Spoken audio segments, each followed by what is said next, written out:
Good morning all. இன்னைக்கு லெக்சர்ல நம்ம chemical energy based machining process பத்தி பார்க்க போறோம். ஓகேவா? Chemical energy. ஓகேவா? இந்த chemical energy based machining process that means chemical machining. இதுல என்ன பண்றாங்க அப்படின்னா, ஒரு ஒர்க் பீஸை கம்ப்ளீட்டா ஒரு கெமிக்கல் சொல்யூஷனுக்குள்ள இம்மர்ஸ் பண்ணிடுறாங்க. ஓகேவா? அதுல இருந்து மெட்டீரியல் எப்படி ரிமூவ் ஆகுதுன்னா, அந்த கெமிக்கல் சொல்யூஷன் என்ன பண்ணுது, அந்த மெட்டீரியலை ஒரு கெமிக்கல் ரியாக்ஷனுக்கு உட்படுது. ஓகேவா? அப்படி உட்படுத்தும்போது அது எட்சிங்ன்னு சொல்றாங்க. அந்த எட்சிங் வழியா அந்த ஒர்க் பீஸோட மெட்டீரியல ஒரு சால்ட்டா மாத்தி, அத ஒர்க் பீஸ்லேருந்து வெளிய எடுத்துருது. இப்படிதான் வந்து கெமிக்கல் மெஷினிங் நடக்குது. ஓகேவா? இதுல கண்ட்ரோல்ட் எட்சிங்ன்னு ஒரு வேர்ட் யூஸ் பண்றாங்க பாருங்க. கண்ட்ரோல்ட் எட்சிங் அப்படின்னா என்னன்னா, எட்சிங் எல்லா இடத்துலயும் நடக்காது. ஓகேவா? நமக்கு எந்த இடத்துல மெட்டீரியல் ரிமூவ் ஆகுமோ, அந்த இடத்துல மட்டும் தான் எட்சிங் நடக்கும். மத்த இடத்தெல்லாம் நம்ம வந்து கெமிக்கல் சொல்யூஷனுக்கு எக்ஸ்போஸ் பண்ண மாட்டோம். ஓகேவா? கவர் பண்ணி வச்சுருவோம். ஸோ எந்த இடத்துல மெஷினிங் பண்ணணுமோ, அந்த இடத்த மட்டும் கெமிக்கல் சொல்யூஷனுக்கு எக்ஸ்போஸ் பண்ணுவோம். அந்த இடத்துல மட்டும் எட்சிங் நடந்து மெட்டீரியல் வந்து ரிமூவ் ஆகும். ஓகேவா? எக்ஸாம்பிள் வந்து கெமிக்கல் மில்லிங், ரைட்? ஸோ இதே எலக்ட்ரோ கெமிக்கல் மெஷினிங் அப்படின்னா என்ன அப்படின்னா, ஒரு டூல், ஒரு ஒர்க் பீஸ் 2யும் வந்து டூல வந்து கேத்தோடாவும், ஒர்க் பீஸ் வந்து ஆனோடாவும் கனெக்ட் பண்ணுவாங்க. 2யும் வந்து ஒரு எலக்ட்ரோலைட் சொல்யூஷனுக்குள்ள இம்மர்ஸ் பண்ணி வைப்பாங்க. ஸோ அப்ப கரண்ட் பாஸ் பண்ணும்போது என்ன ஆகும் அப்படின்னா, அ பொதுவா ஆனோட்லருந்து கேத்தோடுக்கு அயான்ஸ் வந்து மூவ் ஆகும். ஓகேவா? ஸோ இப்ப ஆனோடா ஒர்க் பீஸ கனெக்ட் பண்ணிக்கிறனால, ஒர்க் பீஸ்லேருந்து மெட்டீரியல் வந்து அயானிக் ஃபார்ம்ல ரிமூவ் ஆகும். ஓகேவா? அந்த அயான்ஸ் வந்து ஒர்க் பீஸ் விட்டு வெளிய வரும்.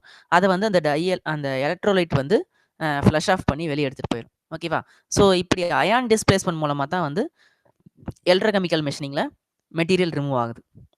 ரைட்? நம்ம இப்ப ஃபர்ஸ்ட் பார்க்க போறது வந்து chemical machining or chemical milling.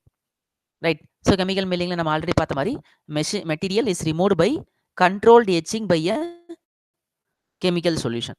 Right? So இதுல மெட்டீரியலோட என்டையர் சர்ஃபேஸையும் நம்ம எட்ஜ் பண்ணி மெட்டீரியல் ரிமூவ் பண்ணலாம். அல்லது ஒரு பர்ட்டிகுலர் சர்ஃபேஸை மட்டும் எட்ஜ் பண்ணி ரிமூவ் பண்ணலாம். அது டிபெண்ட்ஸ் அப்பான் த அப்ளிகேஷன். ஓகேவா? ஸோ ஒரு பர்ட்டிகுலர் ச பிளேஸ்ல மட்டும் நம்ம எட்ஜ் பண்ணி வெளிய எடுக்கணும் அப்படின்னா, அந்த மெட்டீரியல் ரிமூவ் ஆகுற சர்ஃபேஸ தவிர, இடத்த தவிர, மத்த இடங்கள நம்ம வந்து கவர் பண்ணணும். ஓகேவா? அந்த கவர் பண்ற மெட்டீரியலுக்கு பேர் வந்து மாஸ்கண்ட் ஆர் ரெசிஸ்ட். ஓகேவா? அது என்ன பண்ணும் அப்படின்னா, இந்த கெமிக்கல் சொல்யூஷன் வந்து இந்த ஒர்க் பீஸ அந்த இடத்துல ரியாக்ட் பண்ண விடாது. ஓகேவா? ஒர்க் பீஸ கவர் பண்ணிக்கும். அந்த மெட்டீரியல் பேரு மாஸ்கண்ட் ஆர் ரெசிஸ்ட். ஓகேவா? அத வச்சு ஒர்க் பீஸ வந்து கவர் பண்ணிருவோம். ஸோ அப்படி கவர் பண்ணாத இடங்கள்ல மட்டும் தான் கெமிக்கல் ரியாக்ஷன் நடக்கும். மெட்டீரியல் ரிமூவ் ஆகும். ஓகேவா? ஸோ ஃபர்ஸ்ட் என்ன பண்ணுவாங்க அப்படின்னா, ஒர்க் பீஸ வந்து கிளீன் பண்ணுவாங்க. எதுக்கு? ஒர்க் பீஸ்ல இருக்கிற ஆயில், இல்ல வந்து டஸ்ட்டு இதெல்லாம் ரிமூவ் பண்ணணும் அப்படிங்கிறதுக்காக கிளீன் பண்ணுவாங்க. எப்படி கிளீன் பண்ணுவாங்கன்னா, எய்தர் ட்ரைக்ளோரோ எத்திலீன் வேப்பர் அல்லது வந்து ஒரு மைல்டு அல்கலைன் சொல்யூஷன்ல வந்து 85 to 90 டிகிரி சென்டிகிரேட்ல இருக்கிற அந்த சொல்யூஷன்ல ஒர்க் பீஸ ஃபர்ஸ்ட் கிளீன் பண்ணுவாங்க. தென் கிளீன் வாட்டர்ல வாஷ் பண்ணுவாங்க. இப்படி பண்ணும்போது நமக்கு ஒர்க் பீஸ் வந்து கம்ப்ளீட்டா கிளீன் ஆயிரும். அதுல எந்த விதமான ஆயில், டஸ்ட் இந்த மாரி எதுவுமே இருக்காது. ஓகேவா? ஸோ கிளீன் பண்ணதுக்கு அப்புறம் ஒர்க் பீஸ ட்ரை பண்ணி மாஸ்கண்ட் வந்து கோட் பண்ணுவாங்க. ஓகேவா? மாஸ்கண்ட் கோட் பண்றதுக்கு டிஃபரெண்ட் மெத்தட்ஸ் இருக்கு. அது பின்னாடி பார்க்கலாம். ஸோ மாஸ்கண்ட் வந்து கோட் பண்ணுவாங்க. தென் என்ன பண்ணுவாங்க? இந்த ஒர்க் பீஸ கம்ப்ளீட்டா இந்த கெமிக்கல் சொல்யூஷன் இருக்கிற டேங்க்குக்குள்ள இம்மர்ஸ் பண்ணிருவாங்க. ஓகேவா? இந்த கெமிக்கல் சொல்யூஷனுக்கு பேரு எச்சன்ட். ஓகேவா? ETCHANT எச்சன்ட். ஓகேவா? இந்த எச்சன்ட்க்குள்ள அ இம்மர்ஸ் பண்ணிருவாங்க. ஸோ எங்கெங்கெல்லாம் இந்த ஒர்க் பீஸ் வந்து எக்ஸ்போஸ் ஆயிருக்கோ, அங்கெல்லாம் இந்த எச்சன்ட் என்ன பண்ணும்? அ இந்த ஒர்க் பீஸ்ல இருக்கிற மெட்டீரியல எட்ஜ் பண்ணி வெளிய எடுக்கும். ஓகேவா? ஸோ கெமிக்கல் ரியாக்ஷன் மூலமா இந்த ஒர்க் பீஸ் மெட்டீரியல் வந்து மெட்டாலிக் சால்ட்டா மாத்தி, இந்த ஒர்க் பீஸ்லருந்து வெளிய எடுத்துரும். ஓகேவா? ஸோ அப்படித்தான் வந்து மெட்டீரியல் ரிமூவல் நடக்குது. நமக்கு எவ்வளோ மெட்டீரியல் ரிமூவ் ஆகணுமோ, அவ்வளோ நேரம் நம்ம இந்த அ ஒர்க் பீஸ கெமிக்கல் சொல்யூஷனுக்குள்ள இம்மர்ஸ் பண்ணி வச்சிருக்கணும். கம்மியான மெட்டீரியல் ரிமூவ் ஆனா போதும்னா, கம்மியான நேரம் இம்மர்ஸ் பண்ணி வச்சா போதும். அதிகமான மெட்டீரியல் ரிமூவ் ஆக வேணும்னா, அதிகமான நேரம் இம்மர்ஸ் பண்ணி வச்சிருக்கணும். ஓகேவா? ஸோ இந்த எச்சன்ட் மெட்டீரியல் எத பொறுத்து செலக்ட் பண்றாங்கன்னா, depends upon the work piece material. அது பார்க்கலாம் நம்ம. அதுக்கு முன்னாடி நம்ம வந்து ஒர்க் பீஸோட எல்லா சைட்லயும் தேவையான எல்லா இடங்கள்லயும் வந்து யூனிஃபார்மா மெட்டீரியல் ரிமூவ் ஆகணும் அப்படின்னா, நம்ம இந்த கெமிக்கல் சொல்யூஷனோட டெம்பரேச்சர் வந்து கான்ஸ்டன்ட்டா மெயின்டெயின் பண்ணணும். அதே சமயம் இந்த சொல்யூஷன் வந்து ஸ்டிர் பண்ணிக்கிட்டே இருக்கணும் கன்டினியூஸா. அப்பதான் நம்மளால வந்து யூனிஃபார்ம் மெட்டீரியல் ரிமூவல் எல்லா பக்கமும் நம்மளால வந்து அச்சீவ் பண்ண முடியும். சரியா? அதே மாதிரி மெஷின் பண்ணி எடுத்ததுக்கு அப்புறம், இந்த ஒர்க் பீஸ மறுபடியும் தரோவா கிளீன் பண்ணுவாங்க. எதுக்கு அப்படின்னா, இந்த கெமிக்கல் சொல்யூஷன் எதுவும் இந்த ஒர்க் பீஸ்ல ஒட்டி இருக்கக்கூடாது. அப்படி ஒட்டி இருந்துச்சுன்னா, அகைன் வெளிய எடுத்ததுக்கு அப்புறம் கெமிக்கல் ரியாக்ஷன் நடந்துட்டு இருக்கும். மெட்டீரியல் ரிமூவ் ஆயிட்டு இருக்கும். ஸோ அது நமக்கு தேவையில்லாதது. ரைட்? அதனால வந்து தரோவா கிளீன் பண்ணிருவாங்க வெளிய எடுத்த உடனேயும். ஸோ இப்படி தான் வந்து கெமிக்கல் மெஷினிங் ஒர்க் ஆகுது. ரைட்? நெக்ஸ்ட்டு நம்ம பார்க்குறது எச்சண்ட்ஸ். ஓகேவா? எச்சண்ட் அப்படிங்கிறது அந்த ஒர்க் பீஸ் மெட்டீரியல எட்ச் பண்ணி யூஸ் பண்ற கெமிக்கல் சொல்யூஷனுக்கு பேர் தான் வந்து எச்சண்ட். ஓகேவா? ஸோ இந்த எச்சண்ட் வந்து அ எப்படி செலக்ட் பண்றாங்கன்னா, அந்த ஒர்க் பீஸோட மெட்டீரியல் என்னவோ அத பொறுத்து செலக்ட் பண்றாங்க. For example aluminium work piece material aluminium remove பண்ணணும் அப்படின்னா காஸ்டிக் சோடா. ஒர்க் பீஸ் ஸ்டீல்னா hydrochloric acid, nitric acid use பண்ணுவாங்க எச்சண்ட்டா. ஸ்டெயின்லெஸ் ஸ்டீல் ஒர்க் பீஸ்க்கு அயன் குளோரைடு யூஸ் பண்ணுவாங்க. மெக்னீசியம் ஒர்க் பீஸ்க்கு நைட்ரிக் ஆசிட், டைட்டானியம் ஒர்க் பீஸ்க்கு நைட்ரிக் ஆசிட் யூஸ் பண்ணுவாங்க. ஓகேவா? ஸோ ஒர்க் பீஸோட மெட்டீரியல பொறுத்து எச்சண்ட் மெட்டீரியல் வந்து செலக்ட் பண்ணுவாங்க. ரைட்? தென் மாஸ்கன்ஸ் அப்படிங்கிறது நமக்கு எந்தெந்த இடத்துலலாம் மெஷினிங் பண்ண வேண்டியது இல்லையோ, மெட்டீரியல் ரிமூவ் பண்ண வேண்டியது இல்லையோ, அந்தந்த இடத்தெல்லாம் ஒர்க் பீஸ கவர் பண்றதுக்கு யூஸ் பண்ற மெட்டீரியல் பேர் தான் வந்து மாஸ்கண்ட் ஆர் ரெசிஸ்ட். சரியா? அதுவும் ஒர்க் பீஸ் மெட்டீரியல பொறுத்து மாறும். ஓகே. அலுமினியம்க்கு மாஸ்கண்டா butyl rubber, neoprene rubber use பண்ணுவாங்க.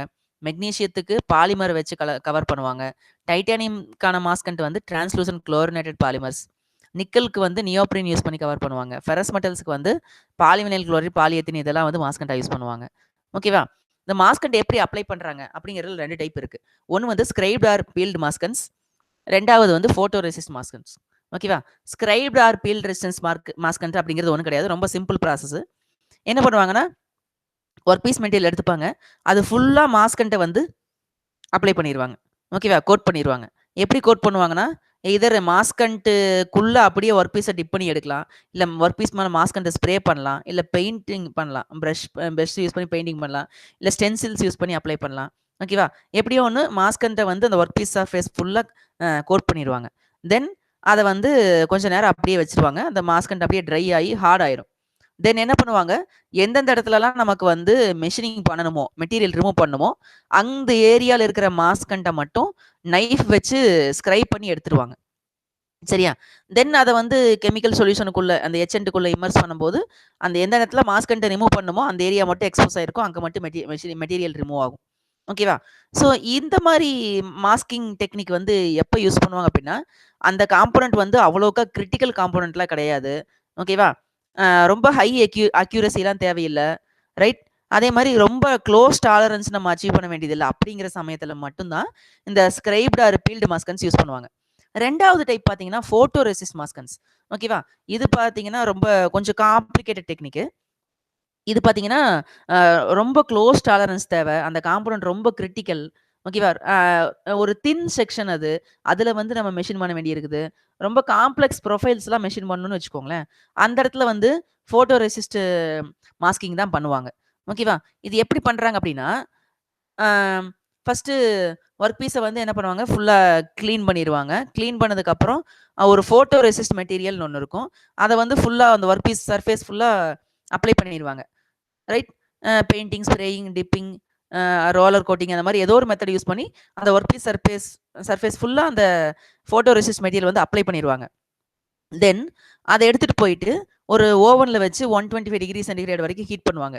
அப்படி ஹீட் பண்ணும்போது என்ன ஆகும், அந்த மெட்டீரியல் ஒர்க் பீஸ் மேல கோட் பண்ண அந்த போட்டோ ரெசிஸ்ட் மெட்டீரியல் ஹார்ட் ஆயிரும். ஓகேவா? தென் அதுக்கப்புறம் என்ன பண்ணுவாங்கன்னா, அந்த ஒர்க் பீஸ்ல என்ன மாரியான டிசைன் வந்து மெஷின் பண்ணுமோ, அந்த டிசைன 100 டைம்ஸ் ஒரிஜினல் சைஸோட 100 டைம்ஸ் வரைக்கும் மேக்னிஃபை பண்ணி ஒரு பெரிய மாஸ்டர் டிராயிங் ஒண்ணு கிரியேட் பண்ணுவாங்க. ஓகேவா? அந்த மாஸ்டர் டிராயிங்க ஒரு ஃபோட்டோ எடுப்பாங்க.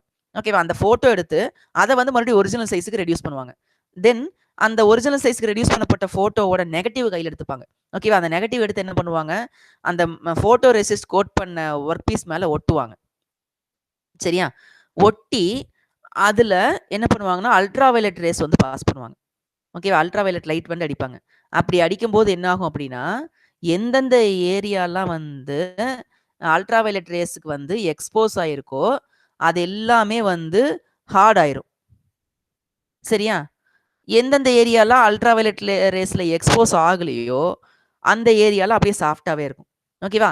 இதுக்கு இத எடுத்துட்டு போயிட்டு என்ன பண்ணுவாங்க, இந்த எக்ஸ்போஸ் பண்ணதுக்கு அப்புறம் அத எடுத்துட்டு போயிட்டு என்ன பண்ணுவாங்க, ஒரு ஆர்கானிக் சொல்யூஷன்க்குள்ள வந்து இம்மர்ஸ் பண்ணுவாங்க. டிப் பண்ணுவாங்க. அப்படி டிப் பண்ணும்போது என்ன ஆகும் அப்படின்னா, எந்தெந்த ஏரியாலாம் எக்ஸ்போஸ் ஆயி யுவி லைட்டுக்கு எக்ஸ்போஸ் ஆயி ஹார்ட் ஆச்சோ, அந்தந்த ஏரியால அப்படியே போட்டோ ரெசிஸ்ட் மெட்டீரியல் அப்படியே இருக்கும். ஓகேவா? எதெல்லாம் அன்எக்ஸ்போஸ்டா இருந்து சாஃப்ட்டா இருந்துச்சோ, அந்த ஃபோட்டோ ரெசிஸ்ட் மெட்டீரியல் பூரா டிசால்வ் ஆயிரும். ஓகேவா?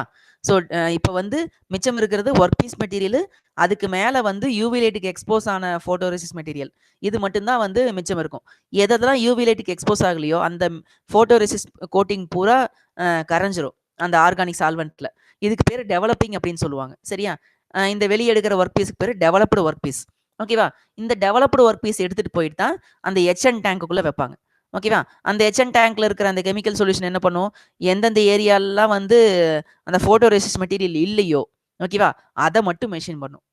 ஓகே. அது மட்டும் தான் கெமிக்கல் சொல்யூஷன்க்கு எக்ஸ்போஸ் ஆயிருக்கும். அந்த ஏரியாவ மட்டும் எக்ஸ்போஸ் பண்ணும். அந்த ஏரியாவ மட்டும் மெஷின் பண்ணி மெட்டீரியல வந்து ரிமூவ் பண்ணி எடுக்கும். ஓகே. நமக்கு எவ்வளோ டெப்த் மெஷின் பண்ணணுமோ அதுக்கு ஏத்த மாரி 5 டூ 15 மினிட்ஸ் வந்து அந்த எச்என்ட் டேங்க்குள்ள வச்சிருந்தா போதும். நமக்கு வந்து தேவையான மெட்டீரியல் வந்து நம்ம ரிமூவ் பண்ணிக்கலாம். இப்படி தான் ஃபோட்டோ ரெசிஸ்ட் மாஸ்கிங் மூலமா நடக்கிற கெமிக்கல் மெஷினிங் வந்து வொர்க் ஆகுது. ஓகேவா? இதுல முக்கியமான ப்ராசஸ் பாராமீட்டர்ன்னு பார்த்தீங்கன்னா, மெட்டீரியல் ரிமூவல் ரேட். ஓகேவா? மெட்டீரியல் ரிமூவல் ரேட் வந்து மெயினா வந்து எத பொறுத்து இருக்குன்னா, அந்த கெமிக்கல் சொல்யூஷன பொறுத்து தான் இருக்கு. சில எச்சென்ட் வந்து ஃபாஸ்ட்டா மெட்டீரியல் ரிமூவ் பண்ணும். சில எச்சென்ட் வந்து ஸ்லோவா தான் மெட்டீரியல் ரிமூவ் பண்ணும். அப்படி ஃபாஸ்ட்டா மெட்டீரியல் ரிமூவ் பண்ணாலும் நமக்கு வந்து பார்த்தீங்கன்னா, சர்ஃபேஸ் ஃபினிஷ் வந்து புவரா தான் இருக்கும். ஓகேவா? அதே சமயம் சில நேரத்தில அண்டர் கட்டிங் கூட நடக்கும். அண்டர் கட்டிங்னா எந்த இடத்துல மெஷின் பண்ண வேண்டியது இல்லையோ, அந்த இடத்துல போய் மெஷின் ஆகும். ஓகேவா? ஸோ அந்த மாரி சில நேரத்தில அண்டர் கட்டிங் கூட நடந்துரும். ஸோ அதனால பொதுவா வந்து அ மெட்டீரியல் ரிமூவல் ரேட் வந்து பார்த்தீங்கன்னா, 0.02 எம்எம் டூ 0.04 எம்எம் பெர் மினிட்டுக்குள்ள தான் அந்த மெட்டீரியல் ரிமூவல் ரேட் வந்து நம்ம வந்து கண்ட்ரோல் பண்ணி வச்சிருப்போம். ஓகேவா? ஸோ ஹார்ட் மெட்டீரியல்ஸ் பார்த்தீங்கன்னா, ஒர்க் பீஸ் மெட்டீரியல் ஹார்டா இருந்துச்சுன்னா, அந்த எட்சிங் ரேட் கொஞ்சம் அதிகமாவே இருக்கும். சாஃப்ட் மெட்டீரியலுக்கு வந்து எட்சிங் ரேட் வந்து கொஞ்சம் கம்மியா தான் இருக்கும். ஓகேவா?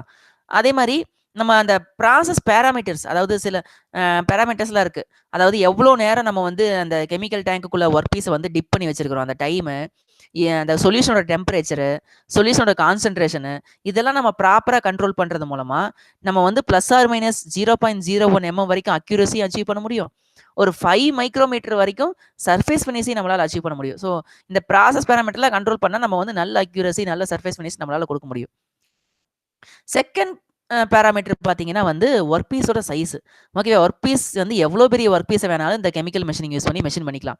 ஒண்ணே ஒண்ணு என்னன்னா, அந்த ஒர்க் பீஸ டிப் பண்ற அளவுக்கு பெரிய டேங்க் நம்மகிட்ட இருக்கணும். ஓகேவா? சின்ன ஒர்க் பீஸ்னா சின்ன டேங்க் இருந்தா போதும். பெரிய ஒர்க் பீஸ்னா பெரிய எச்என் டேங்க் நம்மகிட்ட இருக்கணும். அவ்வளோதான் லிமிட்டே தவிர, மத்தபடி எவ்வளோ பெரிய ஒர்க் பீஸ் வேணாலும் நம்மளால வந்து கெமிக்கல் மெஷினிங் மூலமா மெஷினிங் பண்ண முடியும். ஓகேவா?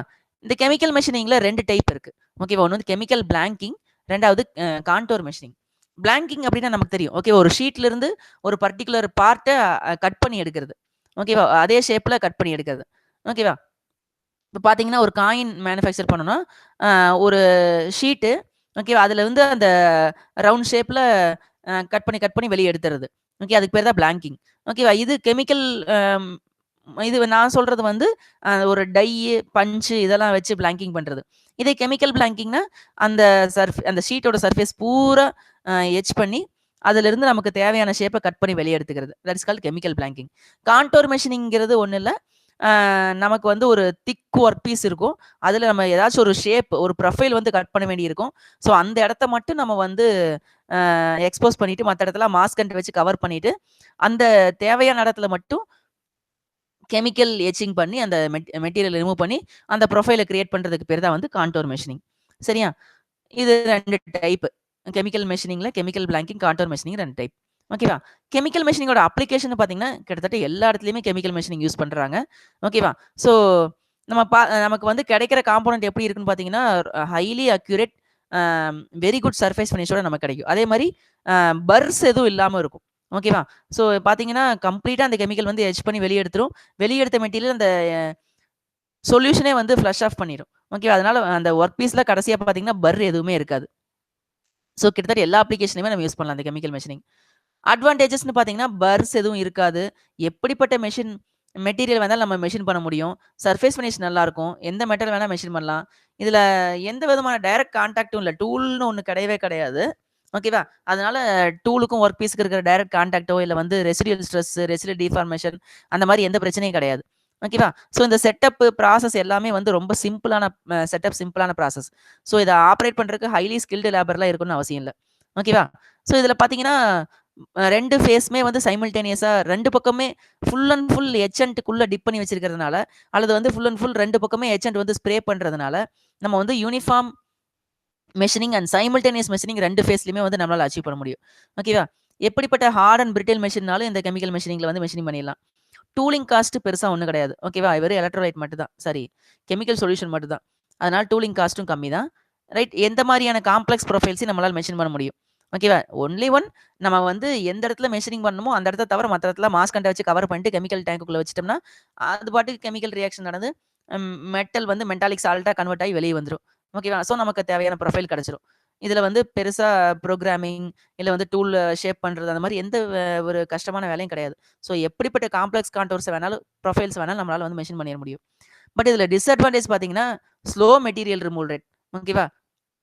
2வது கொஞ்சம் காஸ்ட் அதிகமா பிடிக்கும். ரைட். 3வது பார்த்தீங்கன்னா, ஒர்க் பீஸ் திக்னஸ் வந்து ரொம்ப திக்கான மெஷின்ஸ ஒர்க் பீஸ் வந்து மெஷின் பண்ண முடியாது. ஓகேவா? கொஞ்சம் தின் செக்ஷன்ஸ் மட்டும் தான் மெஷின் பண்ண முடியும். பார்த்தீங்கன்னா, அப்புறம் ஒர்க் பீஸ் பெருசாக பெருசாக டேங்க் பெருசாயிட்டே போயிட்டுருக்கும். ஸோ, நமக்கு large floor area is required for that setup. ஓகேவா? தென் இதுல ஒரு பிரச்சனைனா ஷார்ப் கார்னர்ஸ் ப்ரொடியூஸ் பண்ண முடியாது. ஓகேவா? Chemical process. அதனால வந்து நம்மளால ஷார்ப் கார்னர்ஸ் கட்டாயம் ப்ரொடியூஸ் பண்ண முடியாது. ரைட். ஸோ, இதுவரைக்கும் நம்ம கெமிக்கல் மெஷினிங்கோட principle, construction, working, right, process parameter, then types of masking, types of etchants, அப்புறம் classification of chemical machining process, then advantage, disadvantage, applications இதெல்லாமே நம்ம பார்த்துட்டு இருந்தோம். இப்ப இந்த கெமிக்கல் மெஷினிங்க வந்து ஒரு வீடியோ மூலமா நம்ம இன்னும் கொஞ்சம் டீப்பா அண்டர்ஸ்டாண்ட் பண்ணிக்கலாம். ரைட். ஸோ, இதுல பாருங்க, நம்ம ஒரு தின் ஷீட் எடுத்திருக்கோம். ரைட்டா? இந்த தின் ஷீட்ல தான் நம்ம வந்து ஃபோட்டோ ரெசிஸ்ட் மாஸ்கிங் யூஸ் பண்ணி நம்ம வந்து கெமிக்கல் மெஷினிங் பண்ண போறோம். ரைட்டா? இப்ப இந்த தின் ஷீட் எடுத்தாச்சு. நம்ம எப்படி ஃபர்ஸ்ட் ஃபோட்டோ ரெசிஸ்ட் மாஸ்கிங் பண்ண போறோம். என்ன பண்றாங்கன்னு பாருங்க. ஃபர்ஸ்ட் மெட்டல் வந்து பிரிப்பேர் பண்றாங்க. பிரிப்பேர் பண்றாங்க இன் த சென்ஸ் நம்ம அத கிளீன் பண்றோம். ஓகேவா? ஸோ, அத டஸ்ட், ஆயில் இதெல்லாம் வந்து ரிமூவ் பண்றதுக்காக அத வந்து ஃபர்ஸ்ட் கிளீன் பண்றோம். கிளீன் பண்ணதுக்கப்புறம் ஃபோட்டோ ரெசிஸ்ட் கோட்டிங் குடுக்குறோம். ரைட்? நம்ம சொல்றோம்ல, ஒரு 100 டைம்ஸ் பெரிய ஃபோட்டோ எடுத்து, அத நெகட்டிவ் எடுத்து, அத அதுல ஒட்டுவோன்னு. தென் அதுக்கப்புறம் என்ன பண்றாங்க, ஃபோட்டோ ரெசிஸ்டிங் கோட்டிங் குடுத்ததுக்கப்புறம், யூவி லைட்டுக்கு அத எக்ஸ்போஸ் பண்றாங்க. சரியா? இந்த 2 பக்கம் ஃபோட்டோ ரெசிஸ்டிங் கோட்டிங் குடுத்தாச்சு. இப்ப யூவி லைட்டுக்கு எக்ஸ்போஸ் பண்றாங்க. சரியா? எந்தெந்த ஏரியாலாம் எக்ஸ்போஸா இருக்கோ, அதெல்லாம் ஹார்ட் ஆயிரும். எந்தெந்த ஏரியாலாம் எக்ஸ்போஸ் ஆகலையோ, அதெல்லாம் சாஃப்ட்டா இருக்கும். தென் என்ன பண்றாங்க, இந்த ஃபோட்டோ ரெசிஸ்டிங் ப்ராசஸிங் முடிஞ்சதுக்கப்புறம், இத எடுத்துட்டு போயிட்டு, அந்த ஆர்கானிக் சால்வெண்ட் பாத்ல டிப் பண்றாங்க. அப்படி டிப் பண்ணும்போது என்ன ஆகும் அப்படின்னா வந்து, அந்த அன்எக்ஸ்போஸ்டு ஏரியால இருக்கிற அந்த ஃபோட்டோ ரெசிஸ்டிங் கோட்டிங் எல்லாம் வந்து ரிமூவ் ஆயிரும். இப்ப எக்ஸ்போஸ்டு ஏரியால இருக்கிற ஃபோட்டோ ரெசிஸ்ட் கோட்டிங் மட்டும் இருக்கும். பார்த்தீங்கன்னா, இதெல்லாம் எக்ஸ்போஸ்டு ஏரியா. அங்க மட்டும் ஹார்டா இருக்கும். ரைட்? அப் அப்புறம் எடுத்துட்டு போயிட்டு கெமிக்கல் டேங்க்குக்குள்ள இம்மர்ஸ் பண்றாங்க. இப்ப எட்சிங் நடக்குது. சரியா? பாருங்க, இப்ப எச்சன்ட் வந்து 2 பக்கமே சைமல்டேனியஸா பண்றாங்க. இதெல்லாம் ஹார்ட் ஏரியா. அங்கலாம் ஃபோட்டோ ரெசிஸ்ட் கோட்டிங் இருக்குது. இங்கலாம் ஃபோட்டோ ரெசிஸ்ட் கோட்டிங் இல்ல. அப்ப கெமிக்கல் வந்து இத மட்டும் எட்ச் பண்ணி எடுக்கும். இந்த ஏரியாவ மட்டும் எட்ச் பண்ணி எடுக்கும். ஓகேவா? அப்ப ஃபைனலா நமக்கு வந்து இது மட்டும் எட்ச் பண்ணி எடுத்ததுனால, இது அப்படியே இருக்கும். அப்புறம் இந்த ஃபோட்டோ ரெசிஸ்ட் கோட்டிங்க ரிமூவ் பண்ணிருவாங்க. நமக்கு ஃபைனலா இந்த மாரி ஷேப்ஸ் கிடைக்கும். ஓகேவா? இப்படி தான் கெமிக்கல் மெஷினிங் நடக்குது. ரைட்? ஸோ, இந்த லெக்சர்ல நம்ம கெமிக்கல் மெஷினிங் பத்தி டீட்டெயில்டா தெரிஞ்சுக்கிட்டோம். ஒரு வீடியோ டியூட்டோரியல் வச்சு அத கொஞ்சம் இன்னும் டீப்பாவே அண்டர்ஸ்டாண்ட் பண்ணிக்கிட்டோம். அடுத்த லெக்சர்ல நம்ம எலக்ட்ரோ கெமிக்கல் மெஷினிங் பத்தி பார்ப்போம். டில் தென் பை.